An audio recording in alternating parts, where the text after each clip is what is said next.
Hello everyone. तो आज हम लोग क्लास 10 का काफ़ी इंपॉर्टेंट चैप्टर स्टार्ट करने वाले हैं जिसका नाम है इलेक्ट्रिसिटी।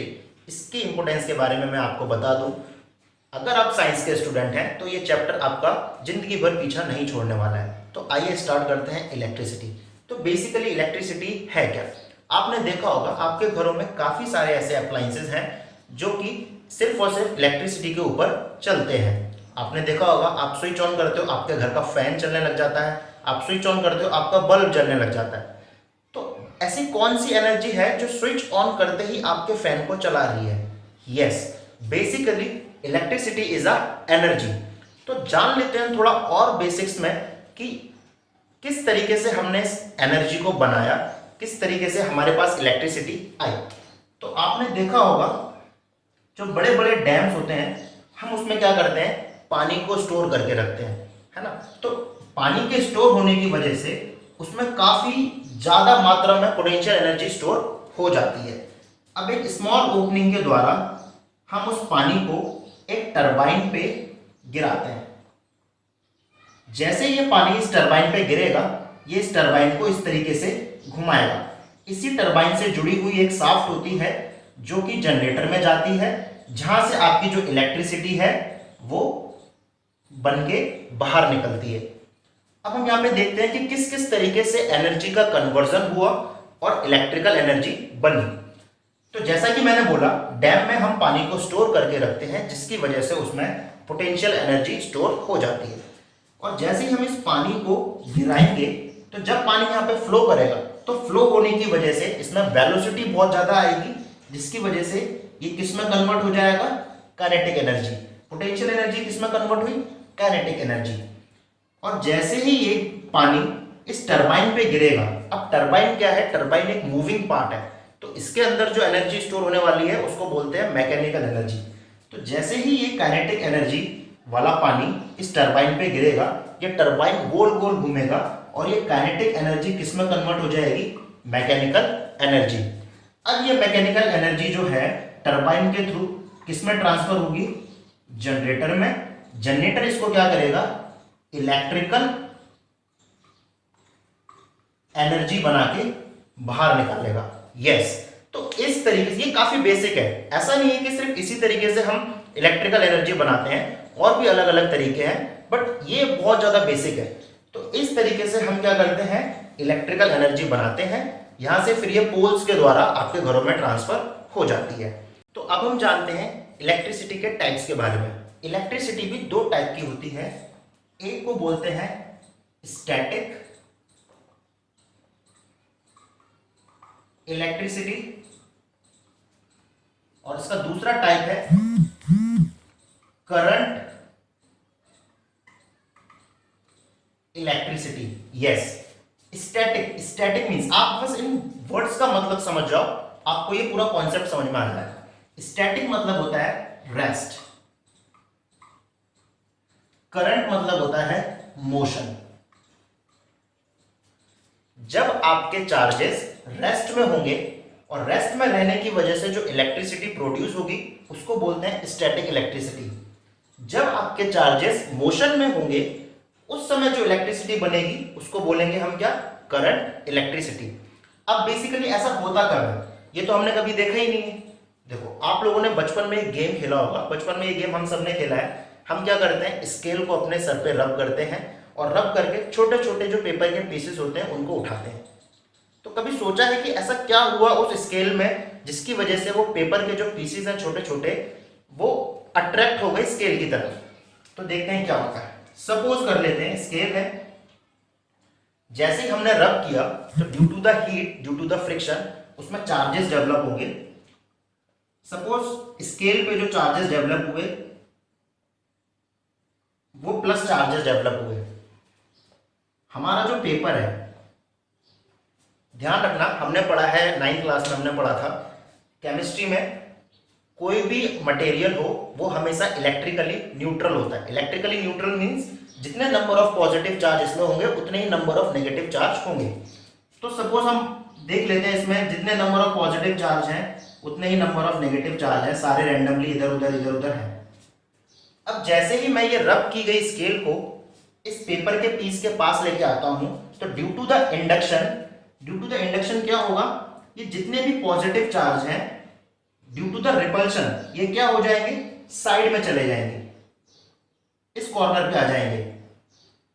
और क्योंकि ये पॉजिटिव चार्ज है तो ड्यू टू द अट्रैक्शन ये क्या करेगा, ये सारे नेगेटिव चार्जेस को अपने इस कॉर्नर पे खींच लेगा।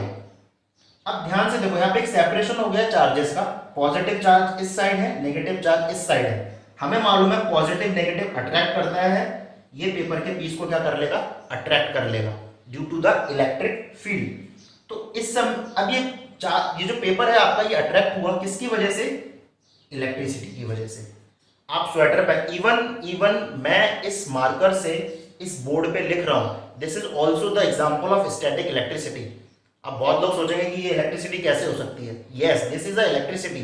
इवन आप लोग जो गाड़ियों में जो नट बोल्ट होते हैं ना, उसको जब आप टाइट करते हो तो वो गिरता क्यों नहीं है, वो क्यों उसमें फंसा रह जाता है, this is also the example of static electricity.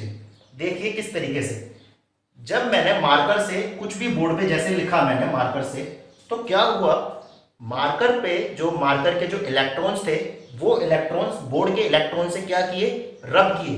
तो रब होने की वजह से कुछ चार्जेस यहां बने होंगे, कुछ चार्जेस यहां बने होंगे, और इन दोनों चार्जेस में अट्रैक्शन होने की वजह से जो मार्कर के जो ब्लैक जो कलर है या जो भी इसका जो चार्ज है, उसने बोर्ड ने क्या किया, उस चार्ज को अट्रैक्ट कर लिया अपनी तरफ, और हम देखते हैं क्या, यहां पे ये लिख जाता है। तो this is also the example of static electricity.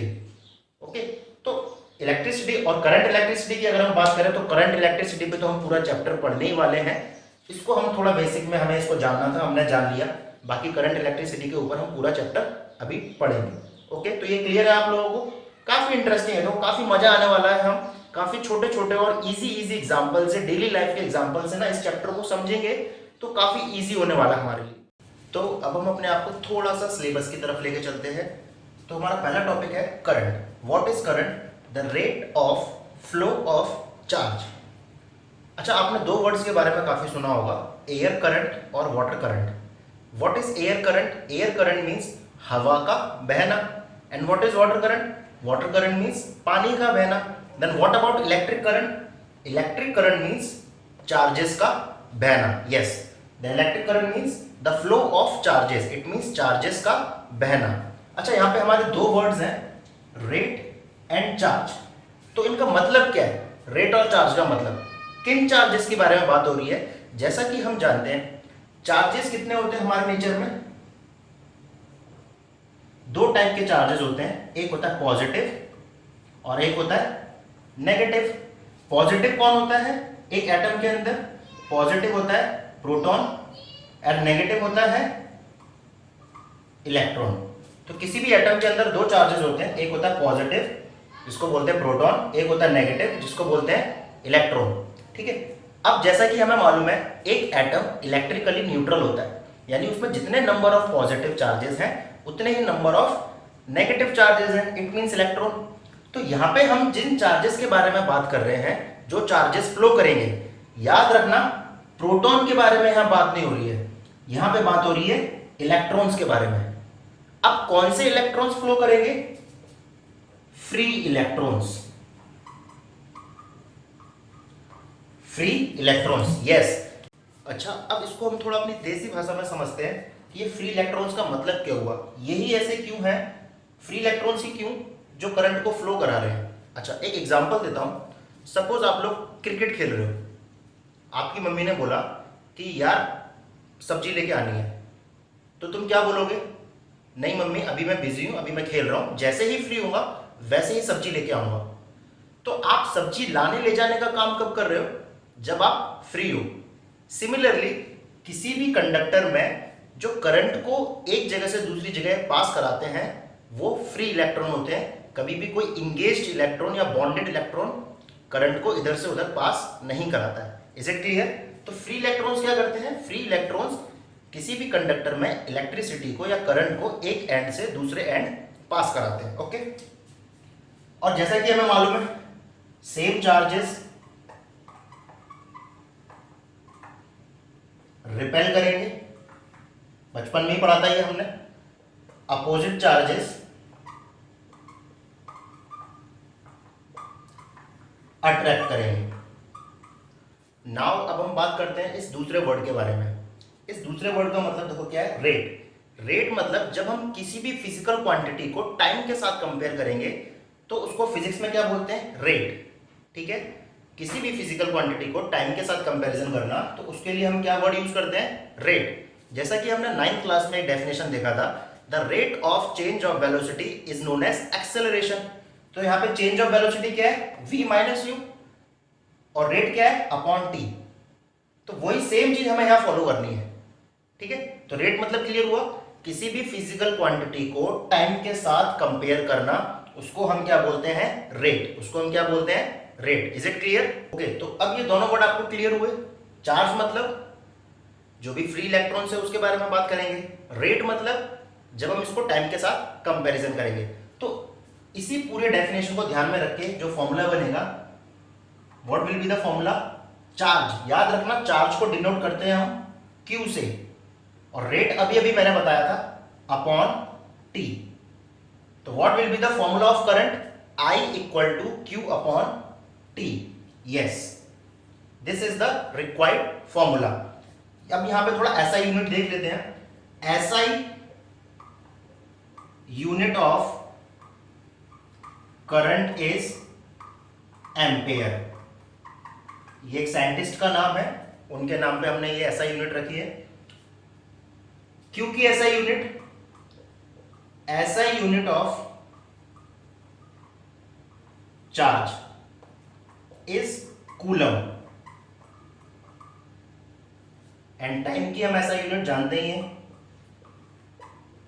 SI unit of time is second. Charge per unit time क्या बन जाएगा, करंट। Is it clear? तो ये था हमारा करंट। अब इसमें एक चीज और ध्यान रखना है आपको, करंट किस डिवाइस से मेजर किया जाता है। तो करंट जिस डिवाइस से मेजर किया जाता है उसको बोलते हैं अमेटर। उसको हम क्या बोलते हैं, अमेटर। और इसको हम लगाते कैसे हैं मेजर करने के लिए, याद रखना, किसी भी सर्किट में इसको जब हम मेजर करने के लिए लगाएंगे, करंट की वैल्यू को जब ये मेजर करेगा, तो किसी भी सर्किट में ये एज अ सीरीज कनेक्ट होगा। सपोज ये हमारा कोई बल्ब है, तो इसी के जस्ट सीरीज में ए, इसको डिनोट करते हैं हम ए से, अमेटर को डिनोट करते हैं ए से, प्लस माइनस इस तरीके से। ये जो बड़ी वाली लाइन है ये आपका किसी भी सेल का पॉजिटिव टर्मिनल शो करती है, ये जो छोटी वाली लाइन है ये आपका किसी भी सेल का नेगेटिव टर्मिनल शो करती है। किसी भी सेल में दो टर्मिनल होते हैं ना, एक पॉजिटिव एंड और एक नेगेटिव एंड। तो पॉजिटिव एंड को बड़ी वाली लाइन से और नेगेटिव एंड को छोटी वाली लाइन से। ये हो गया हमारा बल्ब। तो इस सर्किट में अगर मैं करंट की वैल्यू को मेजर करूंगा तो उसके लिए कौन सी डिवाइस लगाऊंगा, अमेटर। और कैसे लगाऊंगा, सीरीज में। कैसे लगाऊंगा, सीरीज में। क्लियर है? ओके, तो अब हम इसमें एक चीज और समझते हैं कि किसी भी कंडक्टर में करंट का फ्लो किस तरीके से होता है और इलेक्ट्रॉन का फ्लो किस तरीके से होता है। सपोज ये मेरा कोई कंडक्टर है,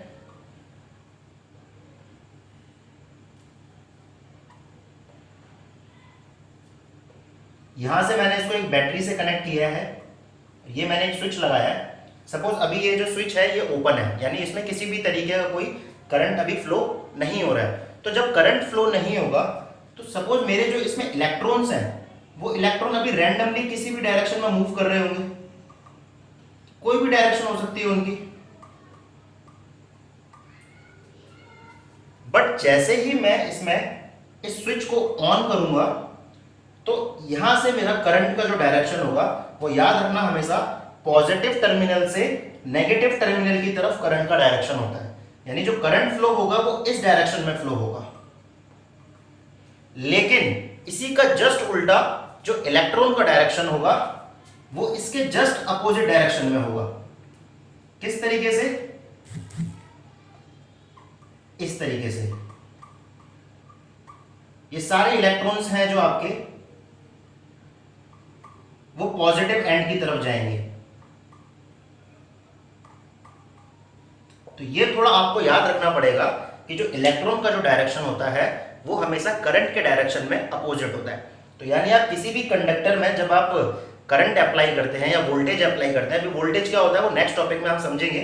वोल्टेज अप्लाई करते हैं तो करंट का डायरेक्शन कैसा होता है, पॉजिटिव एंड से नेगेटिव एंड, पॉजिटिव एंड से नेगेटिव एंड, यानी ऐसे चलेगा करंट। बट इलेक्ट्रॉन की डायरेक्शन जस्ट उल्टी होगी। इसको आप इस तरीके से भी समझ सकते हो, पॉजिटिव एंड जो है वो इलेक्ट्रॉन्स कैसे चार्ज होते हैं, नेगेटिव चार्ज। तो जो पॉजिटिव एंड है वो नेगेटिव एंड को क्या करेगा, अपनी तरफ अट्रैक्ट करेगा। तो इलेक्ट्रॉन कहां जाएंगे, ऐसे, और करंट कहां जाएगा, ऐसे। क्लियर है? तो इस तरीके से आपको ये डायग्राम समझना है। बहुत ज्यादा बेसिक है ये, आपको समझना बहुत ज्यादा जरूरी है, क्योंकि ये नहीं समझ में आया तो मुझे नहीं लगता इलेक्ट्रिसिटी में इससे ज्यादा आपको कुछ समझ में आने वाला है। ओके, तो आज के वीडियो में बस इतना ही। हमारा नेक्स्ट टॉपिक जो होने वाला है वो पोटेंशियल डिफरेंस और ओम्स लॉ के ऊपर होने वाला है। हाँ, ओम्स लॉ हमारा काफी इंपॉर्टेंट टॉपिक है इस चैप्टर का, जो कि आपको जरूर पढ़ना चाहिए, काफी बार बोर्ड के एग्जाम्स में आ भी चुका है।